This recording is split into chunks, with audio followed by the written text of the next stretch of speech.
अस्सलाम वालेकुम students, welcome to my YouTube channel. इस वीडियो में हम class 6 math unit 6 algebraic expressions की एक्सरसाइज 6.2 को कंप्लीट सॉल्व करेंगे। फर्स्ट क्वेश्चन है write the following sentences symbolically. ये जो हमें सेंटेंसेस दिए गए हैं इनको हमने सिंबॉलिकली लिखना है। पार्ट 1 की वैल्यू है the sum of numbers n and 6 is 20। तो हम क्वेश्चन नंबर 1 का जो पार्ट 1 है इसको सॉल्व करते हैं। एक्सरसाइज 6.2 का क्वेश्चन नंबर 1 है। पार्ट 1 की वैल्यू है the sum of numbers n and 6 is 20। अब देखिए ये हमें क्वेश्चन से ही पता चल रहा है सम है n और 6 का 20। तो हम इसको लिखेंगे, ये इसका आंसर है n प्लस 6। ये सम है ना, सम का मतलब होता है प्लस, और ये n है और 6 है, इन दोनों का प्लस इसका मतलब है किसके इक्वल है, 20 के इक्वल, इज 20। तो ये पार्ट 1 सॉल्व हो गया है। पार्ट 2 की वैल्यू है the difference of numbers n and 27 is 5। अब यहाँ पे सम था, यहाँ पे डिफरेंस है। डिफरेंस का मतलब होता है फर्क, मतलब माइनस। तो n माइनस 27 ये किसके इक्वल है, 5 के इक्वल है, 5। इस तरह पार्ट 2 भी सॉल्व हो गया। पार्ट 3 की वैल्यू है 4 times a number n is less than 7। 4n 4 times number n, 4 time number n less than 7, less than ऐसे होता है ये किससे, 7। इस तरह पार्ट 3 भी सॉल्व हो गया। पार्ट 4 है 2 टाइम्स अ नंबर n। अब नंबर n 2 टाइम है, इसका मतलब 2n। अब मोर देन है, जो मोर देन होता है इसकी ये वाला सिंबल होता है देन 25। इस तरह हमारा पार्ट 4 भी सॉल्व हो गया। साथ ही हमारा क्वेश्चन नंबर 1 कंप्लीट सॉल्व हो गया है। क्वेश्चन नंबर 2 को सॉल्व करते हैं। क्वेश्चन नंबर 2 है which of the following statements are true and which are false. इसमें से कौन सी स्टेटमेंट फॉल्स है और कौन सी ट्रू है, ये हमने लिखना है। तो हम क्वेश्चन नंबर 2 का जो पार्ट 1 है इसको सॉल्व करते हैं। इसकी वैल्यू है सम ऑफ 5 एंड 8 इज 20। तो हम इसको सॉल्व करते हैं। क्वेश्चन नंबर 2 का part 1, sum of 5 and 8 is 20। 5 और 8 इसका सम है 20। तो अब देखें ये सही है या गलत है, ट्रू है या फॉल्स है। 8 में 5 ऐड करते हैं तो ये आता है 13 इक्वल 20। ये इक्वल नहीं है तो इस तरह ये फॉल्स है, हम यहाँ पे लिख देते हैं फॉल्स। इस तरह पार्ट 1 सॉल्व हो गया। पार्ट 2 की वैल्यू है product of 3 and 10 is 30। Product का मतलब होता है मल्टीप्लीकेशन। अब यहाँ पे देखें 3 और 10 का प्रोडक्ट इक्वल है 30 के। 10 को 3 के साथ मल्टीप्लाई करते हैं तो 30, ये इक्वल है 30 के, तो ये है ट्रू। इस तरह पार्ट 2 भी सॉल्व हो गया है। पार्ट 3 की वैल्यू है 9 प्लस 19 इक्वल है 28 के। अब 9 में 19 को ऐड करते हैं तो ये आता है 28, ये इक्वल है 28 के। तो इस तरह ये भी ट्रू स्टेटमेंट है। इस तरह पार्ट 3 भी सॉल्व हो गया। पार्ट 4 की वैल्यू है 6 plus bracket 8 minus 2 bracket close equal है 0 के। अब इसको सॉल्व करके देखते हैं। 6 प्लस 8 में से 2 को सब्ट्रैक्ट करेंगे तो ये आता है 6, ये इक्वल है 0 के। 6 में 6 ऐड करते हैं तो ये 12 इक्वल है 0, तो ये इक्वल नहीं है, इस तरह ये है फॉल्स। इस तरह हमारा पार्ट 4 भी सॉल्व हो गया है। पार्ट 5 की वैल्यू है 7 ओवर 8 प्लस 3, ये ग्रेटर देन है, मोर देन है 16 के। तो हम इसको सॉल्व करके देखते हैं। यहाँ पे एलसीएम लेंगे हम, इस यहाँ पे 1 है तो ये 8 आएगा, ये 8 है, ये भी 8 है। 7 प्लस 8 को 3 के साथ मल्टीप्लाई करेंगे तो 24 ग्रेटर देन 16। 7 में 24 को ऐड करना है तो ये आएगा 31 डिवाइडेड बाय 8, ये ग्रेटर देन है 16 के। अब 31 को अगर डिवाइड करते हैं 8 के साथ तो ये राउंड ऑफ करके आता है 3.9, ये ग्रेटर देन है 16 के। तो ये देखें ये 16 से ग्रेटर नहीं है, ये 3.9 है और ये 16 है, तो इस तरह ये है फॉल्स स्टेटमेंट। तो इस तरह हमारा पार्ट 5 भी सॉल्व हो गया है। साथ ही हमारा क्वेश्चन नंबर 2 कंप्लीट सॉल्व हो गया है। क्वेश्चन नंबर 3 है write the values of unknown which satisfy the following statements. तो ये जो हमें अननोन्स दिए गए हैं इनकी हमने वैल्यूज लिखनी है। तो क्वेश्चन नंबर 3 का जो पार्ट 1 है हम इसको सॉल्व करते हैं। क्वेश्चन नंबर 3 का पार्ट 1, अननोन प्लस 18 इक्वल है 36। अब ये जो अननोन है इसकी जगह पे हम x फाइंड कर लेते हैं कि ये अननोन की जगह पे x है, प्लस 18 इक्वल है 36 के।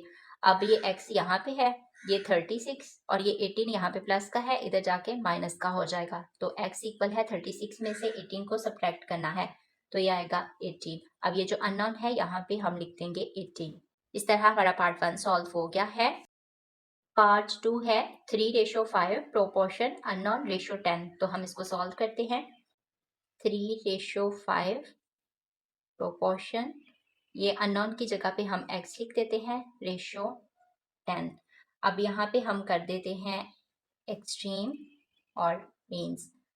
ये एक्सट्रीम इनको मल्टीप्लाई कर देंगे। 3 × 10, ये रेशियो ये इक्वल है x × 5। अब देखें यहाँ 5 है और हम इसको डिवाइड कर देंगे 5 के साथ, क्योंकि हमें x चाहिए ना, हमने x की वैल्यू फाइंड करनी है। तो अगर यहाँ हमने डिवाइड किया है 5 को, तो हम यहाँ भी 5 को डिवाइड करेंगे। तो ये 5 के साथ कैंसिल हो जाएगा। 5 1 ज़ा 5, 5 2 ज़ा 10, 3 2 ज़ा 6 और ये इक्वल है x। तो x किसके इक्वल आ गया? 6 के। अब ये जो अननोन है ना, इसमें हमने लिख देनी है वैल्यू जो हमारे पास आई है 6। इस तरह हमारा पार्ट 2 भी सॉल्व हो गया है। पार्ट 3 की वैल्यू है 20% ऑफ 2000। 2000 का 20% कितना आता है? तो हम इसको सॉल्व करते हैं। देखें 20, ये परसेंट का मतलब होता है 100 × 2000। अब ये 2 जीरो इन 2 जीरो के साथ कैंसिल हो जाएंगे। 20 को 20 के साथ मल्टीप्लाई करेंगे तो ये आएगा 400। तो इस तरह ये जो अननोन है यहाँ पे आया है 400। इस तरह हमारा पार्ट 3 भी सॉल्व हो गया है। पार्ट 4 की वैल्यू है 2/5, अननोन इक्वल है 1/10। अब यहाँ पे हम लिखते हैं 2/5 प्लस, यहाँ पे प्लस है 2/5, यहाँ पे प्लस है, प्लस ये जो अननोन है इसकी जगह पे हमने x फाइंड कर लिया है, ये इक्वल है 1/10 के। ये जो x है इसको हम यहाँ पे लिख देते हैं, ये है 1/10। अब ये 2/5 जो है यहाँ पे प्लस का है, यहाँ पे इस वाली साइड पे जाएगा तो माइनस का हो जाएगा। x इक्वल है 1/10 माइनस, यहाँ पे 10 है, यहाँ पे 5 है। अब यहाँ पे भी हमने 10 करना है, तो 2 के साथ मल्टीप्लाई कर देंगे। यहाँ 2 के साथ क्या है तो ऊपर भी 2 के साथ मल्टीप्लाई होगा। x इक्वल 1/10 माइनस 2 को 2 के साथ मल्टीप्लाई किया 4, 5 को 2 के साथ किया 10। अब इनका एलसीएम लेंगे तो ये 10 आएगा। अब ये भी 10 है, ये भी 10 है। 1 - 4, 1 में से 4 को सब्ट्रैक्ट करना है। 1 में से 4 को सब्ट्रैक्ट करेंगे तो आएगा -3/10। तो x हमारे पास आ गया है -3/10। बुक पे आंसर रॉन्ग है, तो ये जो अननोन है यहाँ पे हम लिख देंगे -3/10। इस तरह से, इस तरह हमारा पार्ट 4 जो है ये भी सॉल्व हो गया है। पार्ट 5 की वैल्यू है 7/11 प्लस 1/22 इक्वल है अननोन के। तो 7/11 प्लस 1/22, ये जो अननोन है इसकी जगह पे हमने x लिख देना है। ये है 11 और ये है 22। अब जो 11 है यहाँ पे भी हमने 22 करना है, तो हम इसको 2 के साथ मल्टीप्लाई कर देंगे। 11 को मल्टीप्लाई किया 2 के साथ तो ये 22 हो जाएगा। यहाँ 2 के साथ मल्टीप्लाई किया है तो ऊपर भी 2 के साथ मल्टीप्लाई करेंगे, प्लस 1/22। 7 को 2 के साथ मल्टीप्लाई करेंगे तो 14 आएगा। 11 को 2 के साथ क्या तो 22 प्लस 1/22। अब देखें ये भी 22 है, ये भी 22 है। अब हम इनका एलसीएम ले लेंगे। 22, अब ये है 14, ये है +1, 14 में 1 ऐड करना है तो ये आएगा 15/22। अब ये फॉर एग्जांपल हमारे पास था x, तो ये आ गया है 15/22। तो ये जो अननोन है यहाँ पे हम लिख देंगे 15/22। इस तरह हमारा पार्ट 5 भी सॉल्व हो गया है, साथ ही हमारा क्वेश्चन नंबर 3 कंप्लीट सॉल्व हो गया है।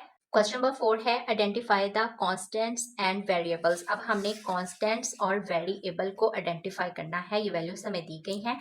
तो इसको आइडेंटिफाई करने से पहले हम एग्जांपल देख लेते हैं।